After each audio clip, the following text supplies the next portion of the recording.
अगर एक घर को साफ रखना, स्कूल को साफ रखना भी देशभक्ति है। एक बच्चा स्वस्थ रूप में स्कूल आए, उसके लिए टीचर क्या कर सकती है? बच्चे सुबह उठ के काम कर लेना, रात तो देर तक क्यों पढ़ना है? छोड़ने में आप बुक्स पढ़ सकते हो और कोई एक्टिविटी कर सकते हो। मोबाइल को छोड़ के बहुत सारी एक्टिविटीज़ होती हैं। तो हम सोच रहे हैं कि उससे हमें ये मिल रहा है, हमें ओमेगा मिल रहा है, हमें गुड फैट मिल रहा है। उस फैट को किस तरह से रोस्ट करके उसके सारे कंपोनेंट को मार दिया जाए।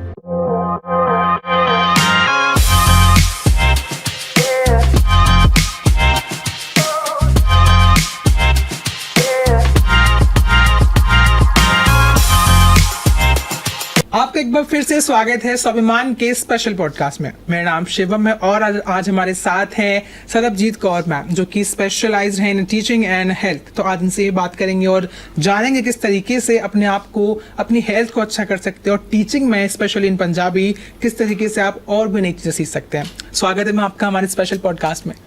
शुक्रिया सर।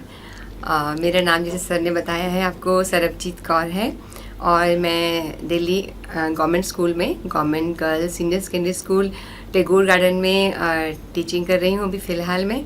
और वहाँ पर मैं पीजीटी पंजाबी हूँ और मेरी जो टीचिंग एक्सपीरियंस है, मुझे 29 साल हो गए हैं इस प्रोफेशन में। और बच्चों को एज ए पंजाबी पहले मैं टीजीटी टीजीटी अपॉइंट हुई, उसके बाद मैं पीजीटी प्रमोट होके अब फ़िलहाल स्कूल में पढ़ा रही हूँ। और पढ़ाने का बहुत ही अच्छा एक्सपीरियंस रहता है जब हम बच्चों के साथ घुल मिल जाएं, पढ़ाने के साथ उनका हम एक चौमुखी विकास कर सकें, जिसमें उनके इमोशंस आते हैं, उनके भाव आते हैं, उनका सुख दुख, उनकी हर एक्टिविटी में उनको एप्रिसिएशन करना, वो बहुत मैटर करता है। तो मैंने एक एज ए हैप्पीनेस कोऑर्डिनेटर की तरह भी इसमें काम किया, एक हैप्पीनेस टीचर रही, जिसमें बच्चों को एक हैप्पीनेस के बारे में बताते हुए अपने आप को भी इम्प्रूव किया, अपनी फैमिली को भी इम्प्रूव किया। वहाँ से मुझे कामनेस आई। हम वो चैप्टर्स पढ़ते थे, बच्चों को पढ़ाते थे, तो बच्चों के जो व्यूज़ आते थे ना, तो बहुत अच्छा लगता था कि हम उनको पढ़ाते हुए अपने अंदर भी वो एक ठहराव लेके आ पाए। अब देखो, काम का स्ट्रेस हर जगह होता है। अगर मैं कहूँ कि हाँ इस प्रोफेशन में कोई स्ट्रेस नहीं है, बहुत स्ट्रेस होता है, ऐसा सब में ही आप हर जगह देख सकते हैं। उसको कैसे मैनेज करना है, हम बच्चों को तभी मैनेजमेंट सिखा पाएंगे। तो हैप्पीनेस की करिकुलम ने मुझे बहुत हेल्प किया कि उन बच्चों के अंदर तक मैं जान पाई। और उनको एक ऐसे, कई बच्चे बहुत गरीब घरों से आते हैं, हमारे जो गवर्नमेंट स्कूल होते हैं, उनके घर में कई बार उनके बर्थडे तक नहीं मनाए जाते, उनको बताया ही नहीं जाता, और वहाँ पता लगता है कि आप आज उनका क्लास में बर्थडे मना रहे हो। तो सोचो कितनी खुशी मिलती है उस बच्चे को। उसके लिए हम पहले बड़ा अच्छा प्रोग्राम दिल्ली गवर्नमेंट ने शुरू किया कि आप उनके लिए एक डे फिक्स करते हो, जैसे उनका एक बर्थडे होता है तो उससे पहले ही उसके 4 फ्रेंड्स को उसके बारे में बता के, उसकी तारीफ के या कुछ भी, तो बच्चों को खड़ा करके उसके बारे में बोलना, फिर उसके नाम का कार्ड बना के उसको देना, सबको क्लैपिंग करवाना। तो इसमें क्या होता है, जो बच्चा एक होता है सोचेगा मेरे पेरेंट्स, पता नहीं कि पेरेंट्स हैं भी नहीं। हम जो सोचते हैं ना, कोरोना में कितने घरों में से ये चीज़ें चली गई, तो लेकिन उनको ये एक माहौल मिलता है स्कूल में आके, एटलीस्ट हमारा बर्थडे सब में हाईलाइट हुआ और हमें एक अच्छा एप्रिसिएशन मिला और मेरे टीचर के थ्रू मिला। मैम काफ़ी अच्छा लगा मुझे सुनकर कि आपने बताया कि आप टीचिंग में थे, लेकिन आपने एक तरफ जो हैप्पीनेस, जो भी आपका क्लब है, आपने उसको कनेक्ट करके उन बच्चों की तरफ ध्यान दिया जो अपने परिवार से हटकर, जिनको अपनी जानकारी नहीं है, तो वो काफ़ी अच्छा रहा। लेकिन मैं पूछना चाहूँगा कि आप टीचिंग में थे, आप इसके अंदर आए, तो वो चेंज के पीछे कारण क्या था? आपको क्या लगा कि आपको इस तरफ आना चाहिए? और साथ ही साथ अभी भी आप टीचिंग कर ही रहे हैं साथ में, तो वो कैसा रहा? सर, मैं बताना चाहूँगी कि ये तो एक करिकुलम में था, गवर्नमेंट की तरफ से करिकुलम था हैप्पीनेस का, जिसमें सब बच्चों को दिल्ली के कराया गया। अभी थोड़ा करिकुलम शायद क्लोज हो गया है, तो लेकिन वो बच्चों के अंदर रही है भावना। ऐसे देशभक्ति की भी आई थी हमारे में, देशभक्ति का भी करिकुलम में ऐड किया गया कि देशभक्ति से बच्चे क्या समझते हैं, क्या उनको मायने लगते हैं। अगर एक घर को साफ रखना, स्कूल को साफ रखना भी देशभक्ति है जी, ये भी बताया गया। अगर स्कूल घर से जाते हुए किसी को आप सड़क में पार करवा रहे हो, कोई इंसान पाई जाए उसकी हेल्प कर रहे हो, आप इवन के एक पत्थर भी हटा रहे हो ना सड़क से, वो भी एक देशभक्ति है, क्योंकि आपके अंदर फीलिंग तो आ रही है। चलो आप कहते हैं ना, बॉर्डर पर लड़ने के लिए नहीं खड़े हुए, है ना, पर उनके लिए आप क्या कर रहे हो? जिस देश को बचाने के लिए वो जवान रात दिन खड़े हैं, तो क्या हम इतना नहीं कर सकते इस देश को सुंदर बना सकें? जी। उनको ये एहसास कराना कि स्कूल में रह के ये डेस्क, ये सब कुछ एनवायरनमेंट या ये स्कूल प्लांट्स या स्कूल का फर्नीचर, ये चीज़ें ये क्या है, ये हमारा ही घर है। तो ये देशभक्ति में हमने ये भी बच्चों को सिखाया। तो ये करिकुलम था। उसके बाद मैंने सर 3 साल पहले मैंने एक मुहिम में शामिल हो गई जिसमें था कि हेल्थ अवेयरनेस। आज के डेट में हमारी जो हेल्थ अवेयरनेस है ना, वो बच्चों में क्या सब में ही नहीं है। हमारा मेन मोटिव हो गया सिर्फ पेट भरना खाने को। आज हम इसी पे स्पेसिफिकली बात करना चाहेंगे, जो हेल्थ है उसको लेके काफ़ी सारे लोग ना निगलेक्ट कर जाते हैं, काफ़ी चीज़ों को छोड़ देते हैं और जो ट्रेंडिंग चीज़ें हैं उनको अपनाने के चक्कर में अपनी हेल्थ को कहीं ना कहीं पीछे छोड़ते हुए आगे बढ़ते हैं। तो उस पर आप क्या सोचते हैं? सर मेरा अब तो यही मेन मतलब रह गया है कि पढ़ाना है, लेकिन उसको स्वस्थ कैसे पढ़ाना है। एक बच्चा स्वस्थ रूप में स्कूल आए, उसके लिए टीचर क्या कर सकती है?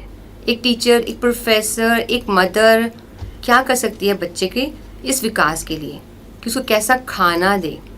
तो इसमें क्या करा बच्चों में, जैसे हमारे स्कूल में होता था कोई कंपटीशन हुआ तो बच्चों को हम बिस्किट्स, चॉकलेट्स, पैकेट फूड्स अभी तक दिए जाते हैं और बहुत से स्कूल में दिए जाते हैं जी। अब उसको हम बदल नहीं सकते, हमें डाटा दिखाना होता है बच्चों को हमने ये रिफ्रेशमेंट दी है ना। तो एटलीस्ट बच्चों को घर में अवेयरनेस दी जाए कि पैकेट फूड्स क्या हैं, ट्रांस फैट क्या होता है, आप कैसे अपने घर के खाने को स्वस्थ बना सकते हो।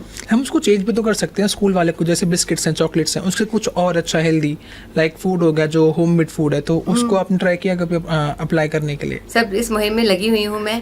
अभी फिलहाल मैंने बच्चों का ना लाइफस्टाइल चेंज करा, उसमें बदलाव किया उनके टाइमिंग पे। तो मैं इस प्लेटफॉर्म के थ्रू ना मैं सबको बताना चाहती हूँ, ये बच्चों के लिए नहीं है, सभी के लिए है।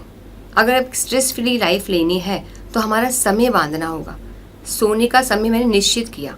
तो जो टीचर, एक प्रोफेसर जब बताता है ना बच्चों को, तो बच्चे के माइंड में ना वो स्टक हो जाती है बात कि मैंने सुबह से लेके शाम तक अपनी बॉडी में क्या डाला, उसको मॉनिटर करना। रात को कितनी देर तक मोबाइल यूज़ करना, मोबाइल का यूजेस को सोने से 1 घंटे पहले बंद करना, राइट। और सोने का टाइम तब देना जब उससे पहले 2 घंटे पहले खाना बंद कर देना। तो अपने पेरेंट्स को बता दें कि 8 बजे के बाद हम खाना नहीं खाएंगे। ऐसा काफ़ी आजकल देखा जाता है कि लोग सोने से पहले लोग फ़ोन देखते हैं, सिर्फ सोने जा रहे हैं, फ़ोन रखा और सीधा सो गए। जैसे आपने बताया कि 1 घंटे पहले कम से कम रखना चाहिए उसको, तो उसके क्या साइड इफ़ेक्ट्स हैं जो उनको इफेक्ट कर सकते हैं? सर देखिए, हमारा माइंड क्या है, जब हम सोने लगते हैं तो हमारा माइंड ऐसा होना चाहिए जो वो देखेगा वही वो रिफ्लेक्ट करेगा, उसको सपने भी वैसे आएंगे। अब मान लो रात को मैं एक सीरियल, मोस्टली लोगों ने पहले सुना होगा, रात को क्राइम पेट्रोल आता था, तो मोस्टली लोग रात को क्राइम पेट्रोल करके सोते थे, है ना। तो रात को कई बच्चे सहम जाते थे, डर जाते थे, क्योंकि उन्होंने जो देखा होता था वही उनके सपनों में आता था। उसका टाइमिंग फिक्स होता था, लाइक 11 से 12 तक आता, क्योंकि उस टाइम तक बच्चे सो जाते थे। उस समय की बात करें तो, लेकिन इस समय तो हर कोई जगता रहता है और टीवी देखना भी काफ़ी कम हो गया क्योंकि फ़ोन लोगों के हाथ में है। तो उसको कैसे? सर टीवी देखना, हाँ आप तो कह रहे हैं ना, अब पहले आता था, अब तो आने की जरूरत ही नहीं ना, आप खोलो जब मर्जी आ जाएगा वो तो। हाँ ये तो है, आपको कोई इसके लिए भागदौड़ करने की जरूरत, आपको 12 बजे देख लो, आप 1 बजे देख लो, ये आपके माइंडसेट पे है और एक टीचर की कम्युनिकेशन पे है बच्चों को बताना। बच्चे सुबह उठ के काम कर लेना, रात तो देर तक क्यों पढ़ना है, एग्जाम आ गए, आप रात को जल्दी सो जाओ तो आपकी बॉडी रिपेयर करे। हमारी सबकी बॉडी रात को रिपेयर करती है, अगले दिन के लिए अपनी बॉडी को क्लीनिंग करती है। वो कब करती है? जब वो 8 बजे तक आप खाना खा लेते हो और 2 घंटे उसको डाइजेशन के लिए छोड़ देते हो। यूनिवर्स है कि आपको पूरे दिन में जो भी खाया है ना आपका, वो 8 से 10 में पचेगा, उसका प्रोसेस हो। ऐसे आप मिक्सी डालते हो या किसी दाना डालते हो उसमें मशीन में, तो वो बन के निकलता है ना, 2 घंटे का टाइम चाहिए उसको। अगर आपने उसके बीच में कुछ भी खा लिया, एक बिस्किट भी खा लिया, तो आपका वो डाइजेशन वाला काम आगे चला जाएगा। अगर वो बिस्किट की वजह से भी। एक सिंपल चीज, आपका वो पाचन वाला काम शुरू हो जाएगा ना। हाँ। आपने खाली छोड़ दिया बॉडी को 2 घंटे के लिए, उसके बाद ही वो बॉडी रिपेयर में जाएगी रात को। और रात को 10 से 2 भगवान मिलने आते हैं।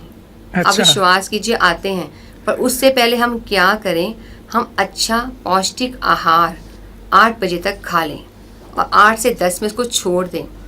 छोड़ने में आप बुक्स पढ़ सकते हो और कोई एक्टिविटी कर सकते हो, मोबाइल को छोड़ के बहुत सारी एक्टिविटीज़ होती हैं। पौष्टिक आहार में आप क्या क्या लोगों को सजेस्ट करना चाहेंगे जो उनको इस्तेमाल करना चाहिए अपने खाने में, भोजन में? पौष्टिक आहार में, एक आहार में हमें 30 ग्राम तक अपना प्रोटीन इंटेक करना है। 30 ग्राम प्रोटीन। कार्बोहाइड्रेट रात को कम इस्तेमाल करने हैं। क्योंकि कार्ब्स जो होते हैं ना, आप देखिए हम जब चबाते हैं उसको, रोटी चबाते हैं तो मीठी हो जाती है, जी। राइट। वो फिर क्या करती है आपकी बॉडी में, रात को हमारा खाना पचता नहीं है। अगर हम खाना दिन के बाद, आयुर्वेदा भी कहता है दिन के बाद जो खाना खाया जाता है वो हमारा खाना पचता नहीं है, और उसको हम क्या करते हैं, और हम खाते ही शाम को है पार्टीज में जाके, या लोग थक के आते हैं तो इंडियन शाम कल्चर को। में तो बेसिकली ये है कि जो रात का डिनर है वो काफी हेवी होता Heavy है, होता बल्कि जो दिन का ब्रेकफास्ट है वो तब भी हल्का होता है उससे, तो वो काफी गलत है। आपने वो कहावत सुनी है ना, सुबह खाओ राजा की तरफ, रात को दोपहर खाओ भिखारी की तरह। रात को हाँ खाओ जी, भिखारी हाँ। की तरफ। तो इसलिए हमें खाना पड़ा। और वाकई ये कहावतें ऐसी नहीं बनी है सर, इसमें सच्चाई है। आप ब्रेकफास्ट को नहीं खाते हो, स्किप कर देते हो काम की वजह से, कुछ वजह से, और उठते ही सबसे पहले अपने पेट में चाय का बहुत बड़ा मग डाल देते हो। आप इसका रीज़न देखो, रीज़न हर चीज़ का रीज़न है। अगर रात को पूरी रात आपकी बॉडी ने एसिड बनाया, तो 8 घंटे 9 घंटे वो बॉडी खाली रही। जब हमारी बॉडी खाली रहती है तो उसमें एसिड बन जाता है। आप देखिए ना, हमारी कहते हैं कहने वाली बात है, एसिड तुम्हारी बॉडी में है जी ना, तो वो बनता है। उसके बाद आपने क्या किया, उठने के बाद एकदम उसमें एसिड के ऊपर एसिड डाल दिया। इट शुड बी एल्कलाइन, जी। एल्कलाइन होना था हमारे को, लेकिन हमने क्या कर दिया। तो उसमें आप क्या कर सकते हो कि सुबह चाय को अवॉइड करके अपने घर में ही आप कुछ इंग्रेडिएंट्स लेके, जैसे होते हैं हमारे मोटा, कहते हैं इसको मोटा अनाज, मोटा अनाज भी नहीं कहेंगे, जो हमारा अन्नकूट का, हाँ नहीं, हमारा कुटा हुआ वो होता है ना, सीड्स होती है, मान लो जी, ऐसे चिया सीड्स भी होते हाँ हैं, ऐसे होती सारे है, आते हैं। यहाँ लौंग होती है, इलायची होती है, सौंफ खड़े होती मसाले। है, खड़े मसाले। हाँ, तो आप उसको लेके उसका पानी बना के उसको ले सकते हैं। रात को नट्स, मेरी क्लास में एक एक बच्चे को पता है 5 नट्स रात को मैम ने बोला भिगो के रखने हैं, तो और बच्चे सुबह apply उसके करते हैं साथ उनको? हाँ अप्लाई करते हैं सर, अच्छा सब बिल्कुल अप्लाई करते हैं। उन्होंने घर में चाय पीना बंद कर दिया, अच्छा। अपने पेरेंट्स को भी सिखा दिया। आपने एक बच्चे को नहीं, पूरी फैमिली को बदल दिया। मैं ये भी पानी पूछना पीना चाहूंगा कि सिखा किस दिया। तरीके से लाइक टीचिंग प्रोफेशन को थोड़ा बहुत साइड में लेकर आपने हेल्थ की तरफ जाना चाहा, तो टीचिंग में आपने स्पेसिफिकली लाइक पंजाबी आप सिखाते हैं, Yes. तो आपने पंजाबी को ही क्यों चुना? पंजाबी को क्यों चुना सर, मेरे को कॉलेज में एडमिशन मिल गया था पंजाबी में अच्छा। ऑनर्स में। मेरे चाचा जी का बहुत सहयोग रहा मेरे साथ वहाँ पर जब मैं थी। उन्होंने कहा क्या करना है, तो मुझे लगा कि आप बताओ क्या करो। तो उन्होंने पंजाबी लैंग्वेज काफ़ी छोटी भी है और इसमें स्कोप भी है अच्छा, तो आप इसमें करो। तो मैंने उनका कहना मान के हाँ, और फिर मेरी मैं सदानी हूँ, तो मेरे को लगा मैं अपनी लैंग्वेज तो नहीं कहूँगी, लैंग्वेज से आगे बढ़ा सकती हूँ। माँ बोली है हमारी पंजाबी जी, तो उसको बच्चों तक पहुँचाना और अच्छा रहेगा, तो मुझे उसमें बहुत अच्छा लगा। हम देखो गाने गाते हैं पंजाबी के, आप मानो किसी भी धर्म का होगा, उनके डीजे पे पंजाबी के गाने लगे होंगे, हाँ, है ना? ये आजकल तो है ना, ये काफी लंबे समय से है। तो हम उस पर थरथरा सकते हैं, तो हम उसको क्यों नहीं, हमारे जो गुरुओं ने बाणी लिखी हुई है, सूफियों ने बाणी लिखी हुई है, जिस बाणी में हमारा पूरा इतिहास में हीर रांझा है ना, सोनी महिवाल, सस्सी पुन्नू, उनके किस्से लिखे गए हैं, है ना।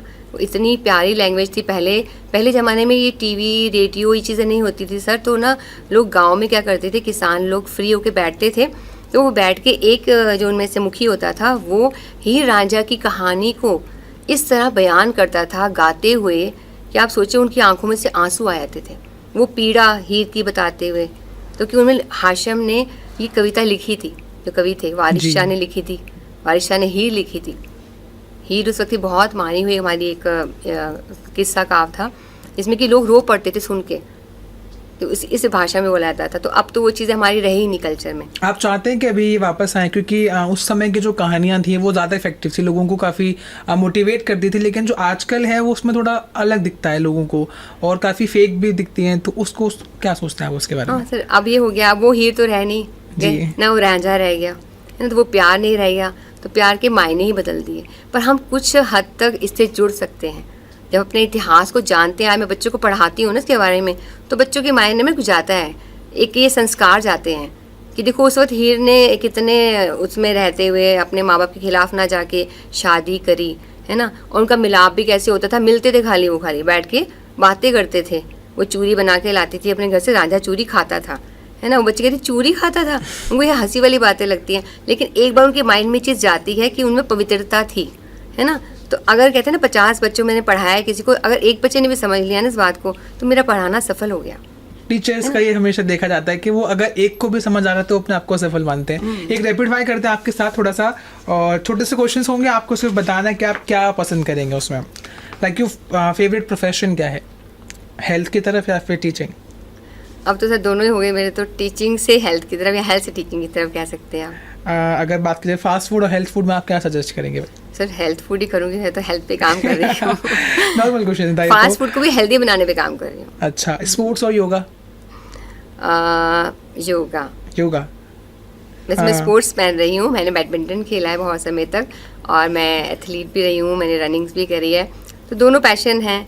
तो योगा है थोड़ा ऐसा कि सबको हम इजीली उसको बता सकते हैं घर में बैठ के, तो योगा भी। योर फेवरेट अच्छा। योगासन एनी जो आप करते हैं? स्वांग आसन करती हूँ मैं, स्वांग आसन। या कपालभाति, लोम बेस्ट न्यूट्रिशन कोई? न्यूट्रिशन, मेरा अपना न्यूट्रिशन है जो मैं खाती हूँ, उसको मैं बेस्ट बोलती हूँ, क्योंकि वो वहाँ बना है जहाँ पर पेस्टिसाइड नहीं है या यूरिया नहीं है। आज की डेट में मैं न्यूट्रिशन के नाम पे ये ज़रूर बताऊँगी, हम जो खा रहे हैं अपने हाथ में सब्जियाँ, फल, फ्रूट, नट्स, अनाज, कुछ भी बिना यूरिया के नहीं आ रहा सर, और उसकी अवेयरनेस लोगों को नहीं है। क्योंकि मैं खुद बड़ा ऑर्गेनिक खाना खाती थी, 100 रुपीज़ के केजी के मैं प्याज खाती थी, बहुत हैवी। मैं कहाँ प्रगति मैदान के बाद मार्केट लगती है, वहाँ से लेके आया तो वो करती हेल्दी थी। होते थे? सर वही बात आ रही हूँ आपको, वो हेल्दी वो भी नहीं थे, और जी। हेल्दी जो मार्केट में मिल रहा है वो भी नहीं है आज की डेट में। दोनों के तो अंदर उसको, पेस्टिसाइड चयन है। कैसे करें जो अच्छा खाना है, उसकी परख कैसे करें? अभी ताकि परख सर, परख के लिए तो बहुत सारे यूट्यूब में आपको चैनल देख लीजिए, आप उसमें नमक के पानी में भिगो के रखिए, गर्म ये पानी से काम आते हैं धोइए। सच में? सर लेकिन मेरे को तो कहीं काम नहीं आया ये, मैंने तो बहुत कुछ किया था, बस जहाँ एक न्यूट्रिशन फैमिली से जुड़ी तो वहाँ से पता लगा कि हर चीज़ की टाइमिंग पे बहुत फ़र्क पड़ता है, टाइमिंग पे, वाटर इनटेक पे, सोने पे, इस चीज़ को अब मैटर नहीं करते हम, है ना, उस पर काम कीजिए। अगर बात की जाए लाइक नॉन वेजिटेरियन और vegetarian, so which one is best? क्योंकि हेल्थ के लिए दोनों अलग अलग अपने एक्सपेक्ट्स दिखाते हैं, तो उस पर आप क्या सोचती हैं? Sir totally vegetarian, because of this कि आप जो मांस खा रहे हैं, आपने नहीं पता किसका मांस खाया है पहली बात तो, और वो कैसे बन रहा है, अगेन उसकी प्रिपरेशन कैसे हो रही है, अगेन उसमें मसाले डाले जा रहे हैं, तो मसालों का टेस्ट है, मांस का टेस्ट तो ख़त्म हो गया। तो हम सोच रहे हैं कि उससे हमें ये मिल रहा है, हमें ओमेगा मिल रहा है, हमें गुड फैट मिल रहा है, उस फैट को किस तरह से रोस्ट करके उसके सारे कंपोनेंट को मार दिया जाता है। जब कुक के बिना हम खाएंगे नहीं और टेस्ट के बिना हम खाएंगे नहीं, तो मेरे ख्याल तो टोटली बैन नहीं होना चाहिए नॉन वेजिटेरियन। तो ये नहीं कि मैं वेजिटेरियन हूँ, तो मैं देखती हूँ हम इतने अंडे जो खा रहे हैं आज की डेट में, बच्चे जिम वाले 10-10 अंडे खा रहे हैं, कभी उन्होंने ये मॉनिटर नहीं करा वो बन कैसे रहे हैं। लेकिन अंडे तो वेजिटेरियन में भी काउंट होते हैं ना, आजकल मशीनरी वाले एग्स भी आ रहे हैं, तो सर वही उस बात पे- है ना, हम जो खाने के बहाने ढूंढते हैं, है ना। तो इसलिए हमें लगता है ये तो अंडे आलू हैं, नहीं सर ऐसे कुछ नहीं होता। मशीन से भी जो चीज़ बन रही है, तो आप अपनी धरती माता का खाइए ना, आलू ही खाइए ना। जी। हमें सर ये 2.5 इंच की ज़बान है, ये मेरी टीचर कहा करती थी, टीचर की बातें कहते हैं ना याद रहती हैं, मेरी बात भी याद रहेगी सबको। ये 2.5 इंच की ज़बान है सर, इसके आगे सब कुछ सेम है, सब कुछ सेम है। अगर आपकी मान लीजिए ज़बान ही काट दी जाए तो क्या ही खाएंगे आप, जी। है ना। तो इसलिए सोचिए कि हमें स्वाद इस वहीं से बॉडी आता को, है। हाँ, स्वाद को रखना है, उसके साथ साथ माइंडफुल ईटिंग करनी है सर। धन्यवाद मैम आपके समय के लिए, काफ़ी अच्छा लगा आपसे बात करके, और मोस्टली हमने जाना कि किस तरीके से अपने आप को हेल्थी रख सकते हैं। ऐसे ही और भी अच्छे पॉडकास्ट के लिए जुड़ रही है हमारे साथ स्वाभिमान में, और इस सीट पे होगा अगला कोई और अच्छा गेस्ट, बात करेंगे उनसे कि क्या कहना है उनका अपने प्रोफेशन के बारे में।